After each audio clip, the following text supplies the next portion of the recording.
Thank you so much for the introduction. That was lovely. And the pronunciation was almost perfect. Well done. Kia ora koutou e hoa ma. I'm very pleased to be with you virtually this afternoon. This talk is about growing some muscle to enable us to lift the heavy weights that the other crises, climate change and unhealthy housing conditions present us with. Spoiler alert, for this task, we don't need protein shakes. We need a plan and proper funding. Let's look at some context. As you know, human activity has an effect on the climate, but how could we possibly have known this early enough to react appropriately, such as in 1912? In Aotearoa, when all we ever learned about was the wholesomeness of asparagus. Oh, wait. There was some mention of climate change even then, but let's not dwell on this. Life is short. Life is very short for some, such as the many more people that die in winter in our motu. What you can see in this graph is the seasonality of our mortality rates. So your chances of dying during the winter months in New Zealand are 28% higher. Most countries have excess winter death, but our rate is rather extreme. And it's not the severity of our climate causing this. For comparison, Iceland's rate is 8.4%, right? Ours 28, Iceland 8.4. Neither is it COVID, as these are pre-pandemic data.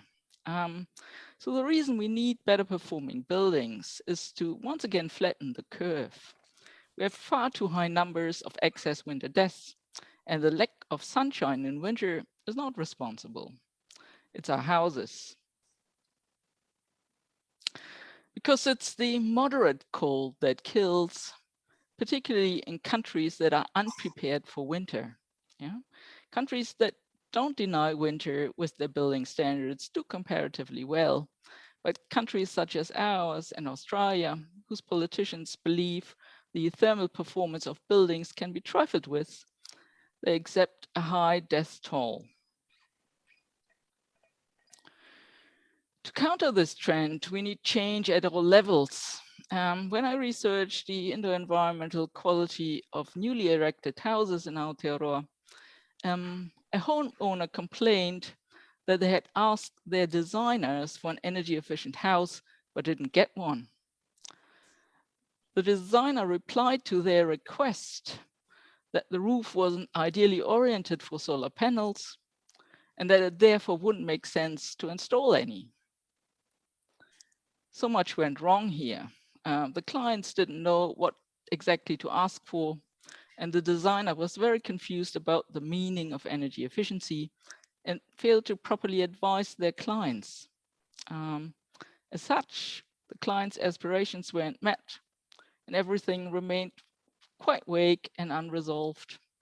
In the end, the clients were not at all happy with the performance of their new home.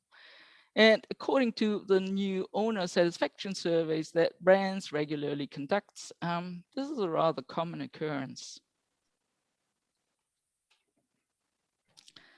Clients often do not know what to ask for, and building professionals often do not know how to help them expressing their wishes in the same way as they do with spatial and surface representations, right?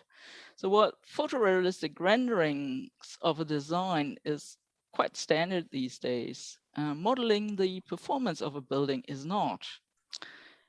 This isn't helped by the paucity of information we have available for many building materials and elements in our motu, as we have very light mandatory labeling requirements, which means we're often in the dark when it comes to the performance of the ingredients of our buildings. Moreover, the tools that our building code prescribes are mostly not suited for the task of safeguarding performance. And Exhibit A here would be the BPI, the Building Performance Index, right? Which is is something you can't possibly measure, you can't possibly verify with a building. So currently we have a lack of verifiable performance markers in our regulations, which makes continuous improvement very difficult, if not impossible, as we don't have a feedback loop. And all designs are a hypothesis, and our hypothesis for designs using the tools of the building code cannot be tested, and performance therefore typically remains untested.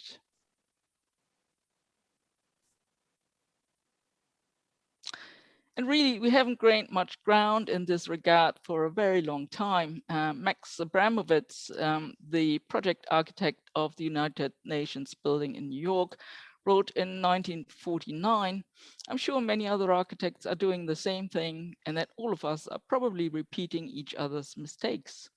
If one of us finds the answer, the rest won't know about it. But even if you created a fine piece of architecture, it's a terrific mark against your reputation when a simple thing like a leak occurs.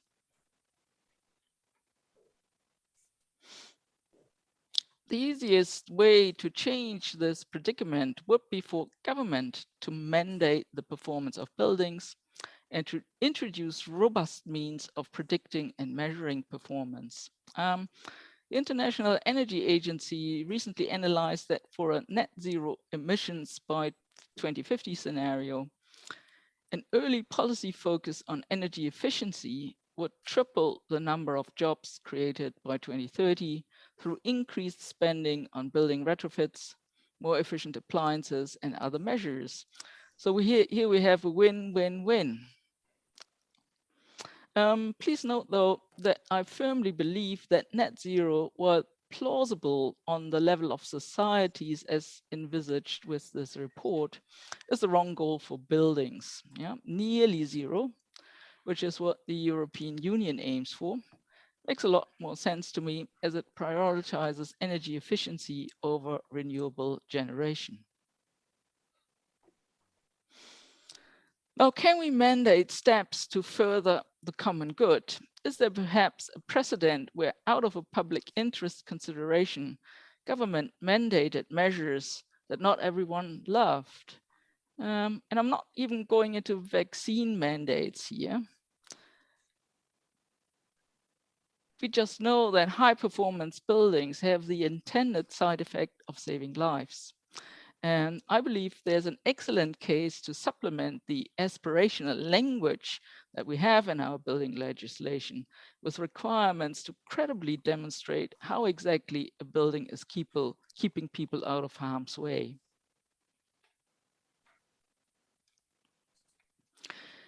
In another recent report, the International Agency also identified some bottlenecks for achieving more energy efficient buildings, insufficiently trained building professionals being one. And in a recent Brands publication, we somehow have the building sector upskilled by 2030 to achieve our climate goals. There's, however, scarce information in the previous steps on how we might be getting to this point. So it's just, well, out of thin air, we'll get everyone upskilled by 2030, it appears.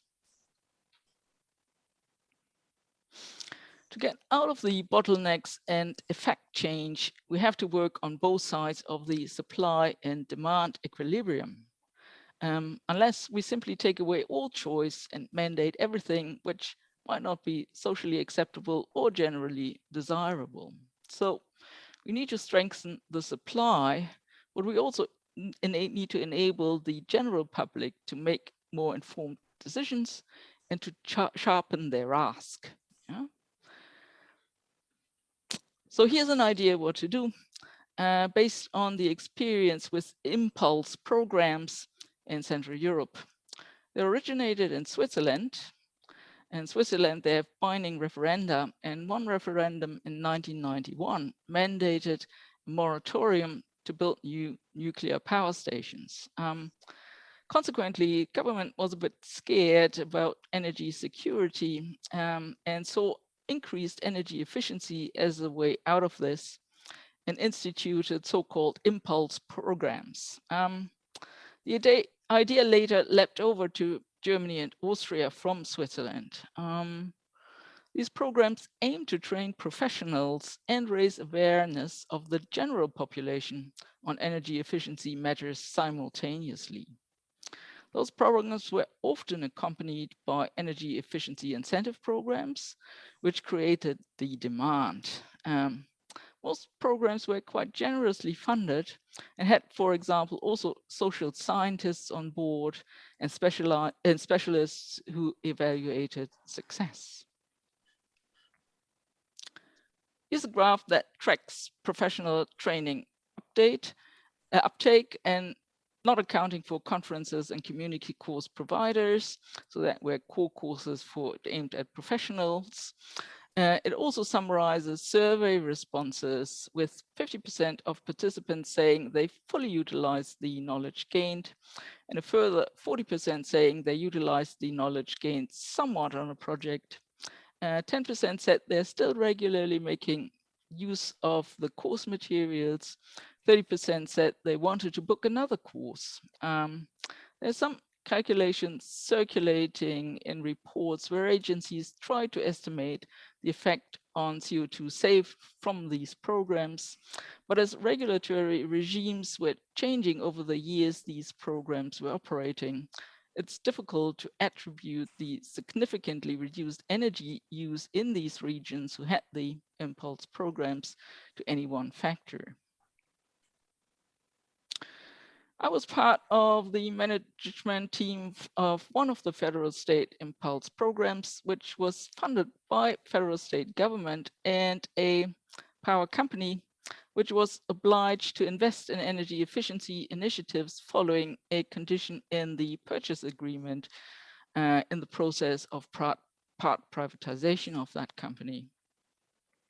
So the courses that we ran were free or low cost, and the program ran for 9 years. The last year without me because I emigrated to New Zealand. We were an interdisciplinary management team, including comps and evaluation specialists. All up, about 7,000 professionals were trained, approximately 1 million building users reached with information in the form of seminars, brochures, articles, and videos. The program later also branched out into more specialized areas, commercial projects, hospitals, schools, public swimming pools, gyms, which focused training and projects. So I never forget doing blower tests in gymnasiums, very high ceilings, trying to find leaks up on a scaffold. Was a bit hazardous. In addition, various incentive programs were available to tap into for the realization of programs. What would it take to replicate the success of European impulse programs in Aotearoa? First of all, we need clear objectives. Yeah, we need to know the why. We need to be in no doubt of exactly what it is we want to achieve.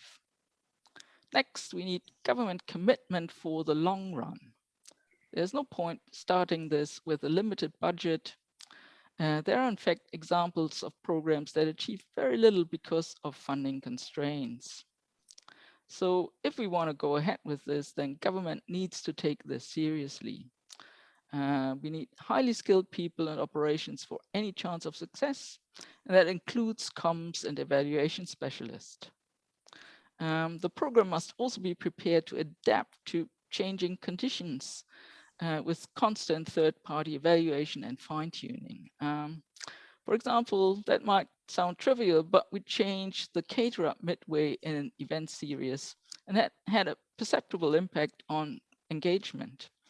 Good food always helps. Any such program should be supported by measures that incentivize high performance, such as grants or low interest loans. And we should also support domestic manufacturers of high performance components. That helps the overall goal. Lastly, we need building regulation that enables a feedback loop. You need to be able to measure what works. How did these programs look like? I was trying to find photos in my archive, but failed. And that's likely because at the time, my very expensive digital camera could store a total of 6, and in today's terms, rather low resolution photos. So I didn't take that many, but there are some similar programs operating to this day.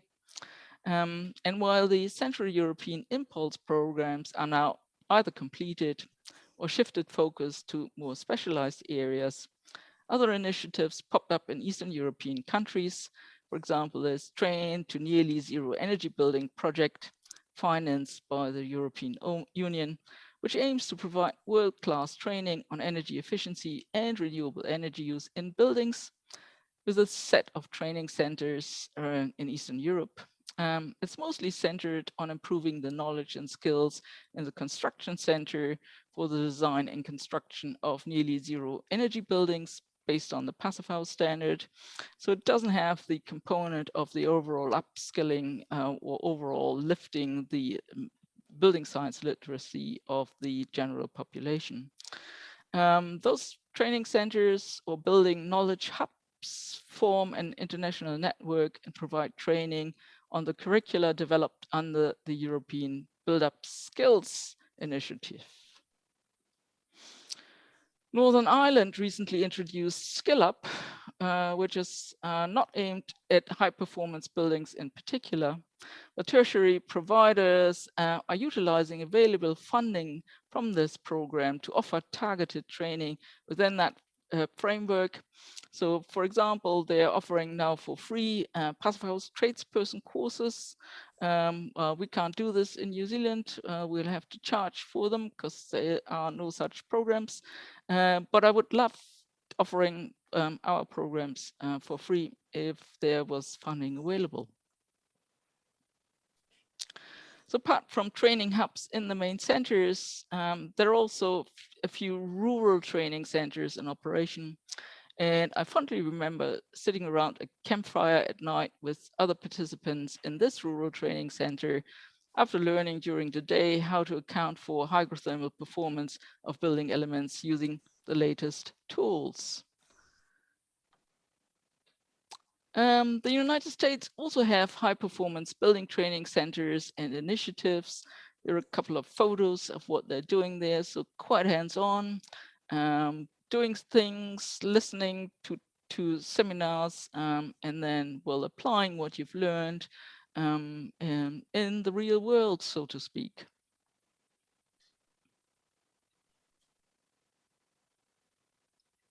All right, and just a quick glance on how not to do it. So if you introduce a program to improve the performance of houses that you scrap 6 months later, that's just creating uncertainty everywhere and will not have any effect and will not lead to where you want to be in improving the performance of buildings and or strengthening the capability of the sector. Thank you very much for your attention. I'm now very happy to take questions.